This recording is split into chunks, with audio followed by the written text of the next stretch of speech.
Good morning, beloved. Welcome to We Are Transformed Ministries Sunday morning snippet. You might notice we're not in church this morning. I was unable to get out the house because it stormed last night and this morning. When I woke up at 6:30, there was nothing on the ground. Now we've got about an inch and a half of snow. So it's still coming down. I had to call and say I can't make it. Really bitter. The city is closing down, and the police are asking people just to stay home. The weather is just too bad. The roads are too bad. So, roads are bad. In compliance with the instructions, I went ahead and stayed home. But I didn't forget to do my snippet because I can walk to the chapel. So here we are. I wanted to talk about something that's been burdening me for a while, and I've been seeing it coming and coming and coming. Coming slowly. We'd have hits now and then, and I think it's starting to come to a head. And it was reaffirmed to me last night when I was talking to Elder Cervantes. He had a dream about the persecution of the church, or something along those lines. I can't wait to hear his full illumination on that. But it is about the coming persecution of the church. Several years ago, in the city of Houston, the mayor of Houston ordered all pastors to turn in their sermons to government officials for review and approval, from what I understood. Fortunately, with our court system, that was quickly canceled and quickly shot down. And it says, no, you cannot do that. The government cannot say what or what not a pastor can preach. That is between the pastor's heart and God. But as we start going forward in today, I start sensing and I start seeing things that are leading towards a worse persecution in the church. That the church is about to become more persecuted than it has been ever in the history of this country. Now, that's not to say that the government's going to come down and take people away and put them in jail, but as they do in other countries. Remember, I don't know if everybody knows that there's an organization that monitors church persecution worldwide. It's called Voice of the Martyrs. They put out statements and releases, and they rank countries based on their level of persecution towards Christians. They're not concerned in particular with any particular denomination or different church, just Christians in general. Ones like North Korea and China, they're highly persecuted. China allows the church to happen, but it's under government auspices, under government approval. They have government cameras in the sanctuary. The sermons are approved. I'm not even sure that they are even allowed to own a Bible, a regular Bible. But what the government allows them to. In North Korea, nothing is allowed. Christianity, as in any form, is just not allowed. You're thrown into a re-education camp. Under the old Soviet Union, it was the same way. The old Soviet bloc in Eastern Europe was the same way. If you were found out to be a pastor, you were a Christian, you were re-educated. I don't believe we're to that point in the United States, but it's coming. But something along those lines is coming. There's been a lot of talk here lately, in the last few years, 10, 15 years, about removing tax exempt status from churches that don't do certain things, that don't affirm sinful behavior. I'll put it that way. Now, my response is to the people that call for that is, why do you want to take food and clothing away from children? they have no understanding of why tax exempt status happens to churches. We're able to do what the government is unable to do at a lower cost, lower overhead cost. What it costs a church $200 or $300 to do and to put on costs the government millions of dollars. So we are able to feed people. We are able to clothe people. We are able to house people and put people up and attend to their needs. A lot cheaper and a lot more efficient than the government can do it. But I see little things changing, things like that changing, getting a little more traction. I start sensing things. I don't have anything specific. There's a term being thrown out now called Christian nationalist.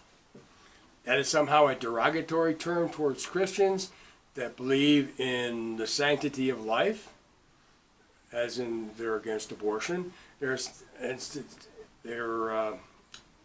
are for the sanctity of marriage, of the marriage of one man and one woman. That is that, we won't be labeled. If you're labeled a Christian nationalist, it's not so much you're a bad person per se, but you're dangerous. You're dangerous to the state. And I hear that being thrown around here in the United States a lot more than I have been in a while. I don't know what that's going to lead to. I don't know what's going to happen within the church if these things come to fruition. But I do know it's going to put us into a great trial. It's going to put you into a good trial. Where are you going to stand? Are you going to stand with God? Are you going to stand with Jesus? Or are you going to bow to the state for expedience, for expedience sake? You could be fired. If it's a possibility, you could be fired from your job as a Christian nationalist, because you're dangerous. Remember that. You're dangerous. Not necessarily bad, but you're dangerous. I would say, from my perspective as a pastor, how are we dangerous? Telling the truth of Jesus Christ is dangerous? Yes, it is. Jesus says he didn't come to bring unity, he came to bring a sword. Not in the sense that he has come to bring a sword, but his word divides people. His words are divisive. But his words are truth, just the same. When he gives you the list of who will not enter the kingdom of heaven, those are the people who aren't going to get into the kingdom of heaven. Those are going to be the people that hear Jesus say on their judgment day, "Depart from me, for I do not know you."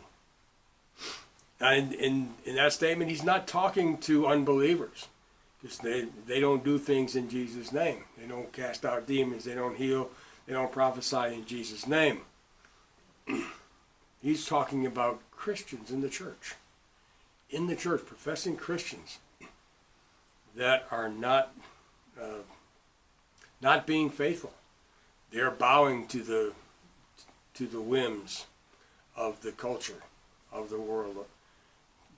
Not so much the just certain things, but major things.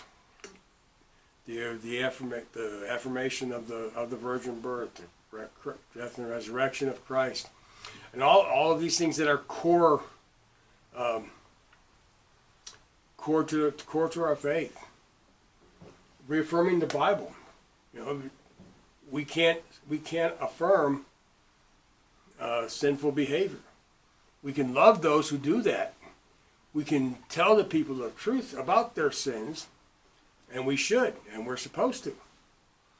We can talk to them about it, but I feel there's going to be a price to pay, and it may not be a pretty price. I don't believe anybody's going to go to jail over it, but it's possible. I don't think anybody's going to be killed over it, but again, perhaps not in this country, but other countries for sure, there may be a death penalty from a legal standpoint. There may be protests at your home, outside your home. Who knows? I had a young man a couple weeks ago, didn't like what I was saying over a subject. So he wrote Bishop Davila and said I needed to be kicked out of the church because of my views. It didn't go too well for him. I won't go into any more details than that. It didn't go too well. Bishop was not having any of it. But those are the kind of things that can happen. Imagine if that wasn't Bishop, but it wasn't an employer. Could I be fired for that? Possibly. There are people who are being fired as we speak because of their beliefs. Not that they say they're Christians, but they're labeled. Now, here, listen to this. They're labeled as Christian nationalists, which again are dangerous people to the state. So beware, persecution's coming. Pray, fast, get into it. We're going to be beginning the season of Lent here on Wednesday. Wednesday begins the beginning of Lent, so tune in to our Bible study. We have our study is on that. We're going to take a little break from Romans and get into more of the seasonal aspect of things. So we'll be doing a special Bible study on the beginning of Lent, or Ash Wednesday. They call it the Day of Ashes. So I hate to be the bearer of doom and gloom. I enjoy more uplifting things, but this is something that we need to know about. This is something that we need to see. So, on behalf of our founder, Iris Jane Poyser, again, I thank you for coming. If you like the content, hit the like button, hit the notification bell, subscribe to our channel. I appreciate it. Leave us a comment, especially on this one. Leave us a comment. See if anything that you've seen that may indicate persecution's coming. It may be absolutely wrong. It may just blow right over, and the winds of change and change once again, and we're better tolerated. But we'll see. So go forth, love each other, and serve your King.